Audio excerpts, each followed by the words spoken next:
السلام علیکم 7 کلاس، کیسے ہیں آپ لوگ؟ امید ہے بیٹا سب خیریت سے ہوں گے۔ آج کا جو بیٹا ہمارا ٹاپک ہے وہ ہے مسدس حالی سے انتخاب۔ پیج نمبر 51 اوپن کر لیں، جماعت کا کام رائٹ کریں۔ یہ جو نظم ہے اس کی ہم پڑھائی کریں گے، اس کی تشریح بھی کریں گے۔ مسدس حالی جو ہے وہ بیٹا مسدس جس نظم کے بند کے ہر بند کے 6 مصرے ہوں اسے مسدس کہتے ہیں۔ مولانا الطاف حسین حالی نے مسلمانوں کے عروج و زوال کو اپنی مسدس میں بیان کیا ہے، اس لیے اسے مسدس حالی کہتے ہیں۔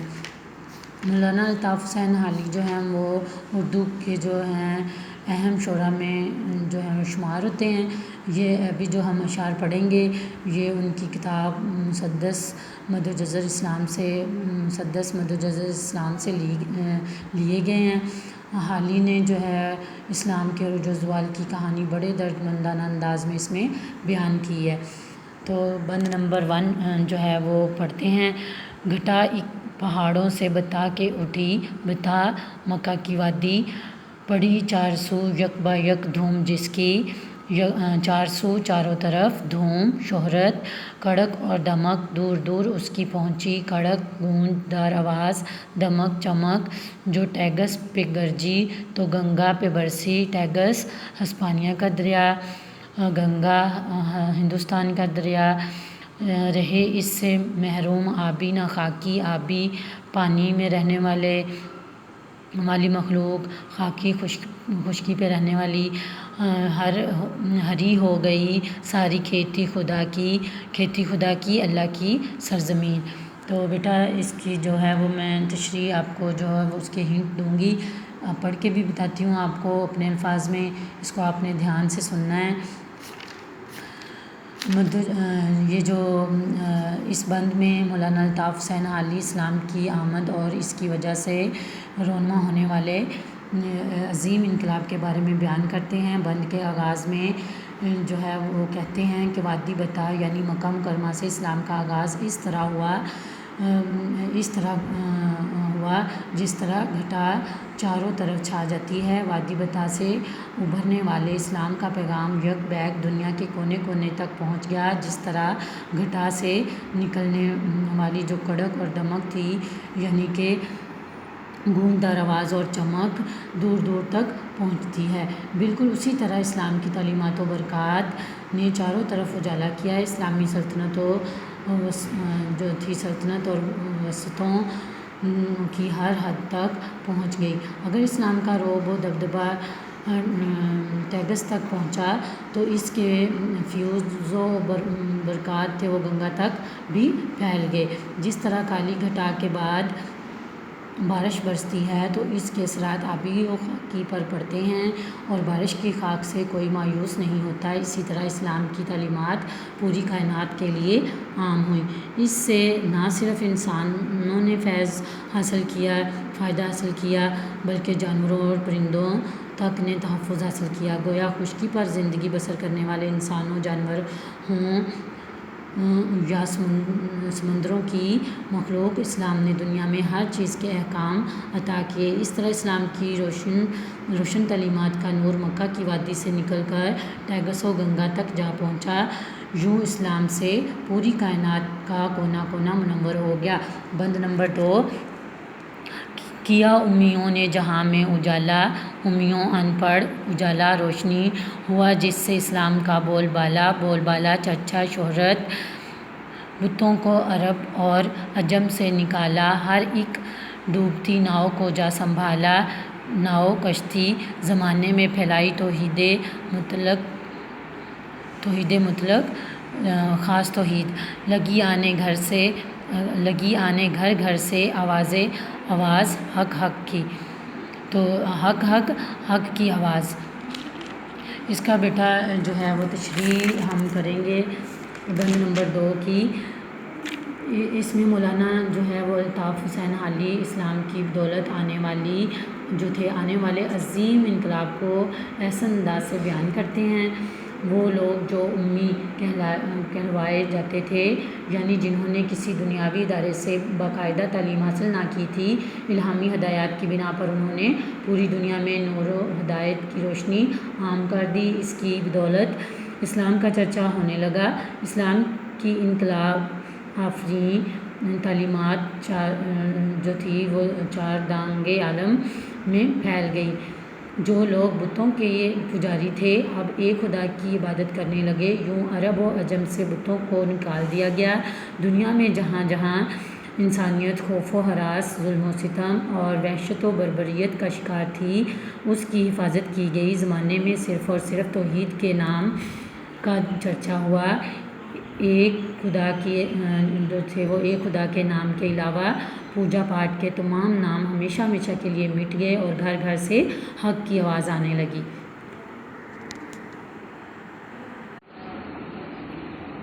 ہوا غلغلہ نیکیوں کا بدوں میں، پڑی کھلبلی کفر کی سرحدوں میں۔ غلغلہ شور و گل بدوں میں، برے لوگوں میں، کھلبلی گھبراہٹ، کفر اللہ کی وحدانیت سے انکار۔ ہوئی آتش افسردہ آتش کدوں میں، افسردہ پریشان آتش آگ، یعنی پارسیوں کی جو ہے عبادت گاہ جہاں پہ جو وہ پارسی آگ جلاتے ہیں عبادت کے لیے، لگی خاک سی اڑنے سب معبدوں میں، خاک ختم ہو جانا۔ ہوا کعبہ آباد سب گھر اجڑ کر، جمے ایک جا سارے دنگل بچھڑ شکست کھانا۔ بیٹا اب آپ کو میں تشریح جو ہے وہ اپنے الفاظ میں بتاؤں گی، آپ نے اس کو دھیان سے سننا ہے۔ اسلام کے زیر اثر برائی پر فخر کرنے والے نیکوکاروں کی فہرست میں شامل ہو گئے۔ اس طرح کفر کی سرحدیں بری طرح ٹوٹنے اور بکھرنے لگیں۔ اسلام نے کفر کی بنیاد پر قائم کسر و کسرہ کے محلات گرا دیے۔ آتش کدوں میں جلنے والی کفر و شرک کی آگ کو ہمیشہ ہمیشہ کے لیے سرد کر دیا۔ اس طرح جو لوگ ایک خدا کو چھوڑ کر دوسروں کی عبادت کرتے تھے، ان کے منفی تصورات خاک کی طرح اڑنے لگے۔ بت پرستی، آتش پرستی، ستارہ پرستی جیسے منفی تصورات ختم ہو کر خاک میں اڑنے لگے۔ جگہ جگہ ہونے والی پوجا پاٹ نے خانہ کعبہ میں ایک خدا کی عبادت کا انداز اور رنگ اختیار کیا۔ اس طرح مختلف اور کئی خداؤں کے غلط تصورات مٹ گئے۔ ایک کعبہ کے گرد دنیا کا ہر فرد اپنی حاجات و عبادات کی تکمیل کے لیے جمع ہو گیا۔ حق چھا گیا اور باطل مٹ گیا۔ بند نمبر 4۔ ہر ایک میں کدے سے بھرا جا کے ساغر، ہر ایک گھاٹ سے آئے سیراب ہو کر، مہکدے شراب خانے گرے مثل پروانہ ہر روشنی پر۔ گرا میں لیا باندھ حکم پیغمبر کہ حکمت کو ایک غم جو تھا وہ گم شدہ لال سمجھو، جہاں پاؤ اپنا اسے مال سمجھو۔ جو حکمت دانائی گرا کسی چیز کو سنبھال کر جو ہے وہ رکھنا۔ پیغمبر نبی، اس کی اب جو ہے وہ بند نمبر 4 کی ہم تشریح کریں گے، اس کو آپ نے دھیان سے سننا ہے۔ اس بند میں مولانا الطاف حسین حالی مسلمانوں کے عروج و بلندی اور عظمت کے بارے میں بتاتے ہیں۔ کہتے ہیں کہ مسلمان علم و فضل، علم و ہنر میں بھی بے مثال اور یکتا تھے۔ علم کے حصول کے لیے دنیا کے کونے کونے کا سفر کیا، ہر علمی ادارے سے جا کر فیض حاصل کیا، فائدہ حاصل کیا۔ جس طرح پروانہ روشنی کو تلاش کرتا ہے، بالکل اسی طرح جو تھا وہ مسلمانوں کو جہاں جہاں سے علم و ہنر کی جو ہے وہ خبر ملی، انہوں نے وہاں سے اکتساب علم کیا۔ مسلمانوں نے نبی پاک صلی اللہ علیہ وسلم کے اس فرمان عالی شان کو گراس سے باندھ لیا تھا کہ حکمت جو تھی وہ مومن کا گمشدہ مال ہے۔ اس جو تھی وہ فرمان پر عمل کرتے ہوئے مسلمانوں نے عرب و عجم میں اپنی فتح اور نصرت کے جھنڈے گاڑے۔ علم جو تھی وہ علم کے ہر میدان میں کامیابی حاصل کی۔ بند نمبر 5۔ ہر ایک علم کے فن کے جویا ہوئے وہ، ہر ایک کام میں سب سے بالا ہوئے وہ، فلاحت میں بے مثل و یکتا ہوئے وہ، سیاحت میں مشہور دنیا ہوئے وہ، ہر ایک ملک میں ان کی پھیلی عمارت، ہر ایک قوم نے ان سے سیکھی تجارت۔ جویا متلاشی جو تھے وہ بنے، بالا بلند، فلاحت زراعت بے مثل جس کی کوئی مثال نہ ہو، سیاحت سیر و تفریح کرنا، تجارت چیزیں خریدنا۔ اب اس کی تشریح کرتے ہیں۔ اپنے ماضی میں مسلمانوں نے علم و فن کی ہر قدر و منزلت کو چھو لیا، علم کی ہر جہت، طب، سائنس جو تھی وہ معاشرت، ریاضی، کیمیا، حیاتیات، نجوم جو تھی وہ رمل میں جو تھی انہوں نے کامیابی حاصل کی۔ نہ صرف علم بلکہ ہر کام میں سب سے آگے تھے، زراعت و کاشتکاری میں جو تھے وہ مثل و یکتا تھے، سیر و سیاحت میں زمانے بھر میں نام پیدا کیا، مساجد، مدارس جو تھے مدارس تھے، اور سماجی اداروں کی صورت میں ہر ملک میں ان کی عمارتیں آج بھی قائم ہیں۔ دنیا کی ہر قوم نے مسلمانوں سے تجارت کے اصول سیکھے، گویا زندگی کے ہر میدان میں مسلمانوں کے کارنامے جو تھے وہ اپنی مثال آپ تھے۔ بند نمبر 6 پہ آ جائیں۔ بند نمبر 6، یہ ہموار سڑکیں، یہ راہیں مصفحہ صاف ستھری، دو طرفہ برابر درختوں کا سایہ، نشاں جا بجا، میل و فرسخ کے برپا، میل و فرسخ فاصلے کا ایک جو ہے وہ ماپ، سربراہ کنویں اور سرائیں مہیا، انہی کے ہیں سب نے یہ چربے اتارے نقل کرنا، اسی قافلے کے نشاں ہیں یہ سارے۔ یہ نظم جو ہے وہ مولانا الطاف حسین حالی نے لکھی ہے۔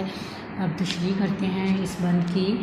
اس آخری بند میں مولانا الطاف حسین حالی مسلمانوں کے ماضی کے شاندار کارنامے بیان کرتے ہوئے کہتے ہیں، مسلمانوں نے جب دور دراز تک ممالک کو فتح کر کے اسلامی سلطنت کو وسیع کیا تو وہاں ترقی و خوشحالی کے کارنامے بھی سر انجام دیے۔ ہموار سڑکیں بنائیں، راستوں کو رکاوٹوں اور مشکلات سے صاف کیا، سڑکوں کے دونوں اطراف میں سایہ کے لیے برابر درختوں کو لگایا، دور دراز کی منزلوں کے راستوں میں مسافروں کے پانی پینے کے لیے کنویں بنائے۔ مسلمانوں نے علم و ہنر میں دنیا میں امامت کا فریضہ انجام دیا، زندگی کے ہر شعبے میں کامیابی، ترقی اور خوشحالی کے اقدامات کیے۔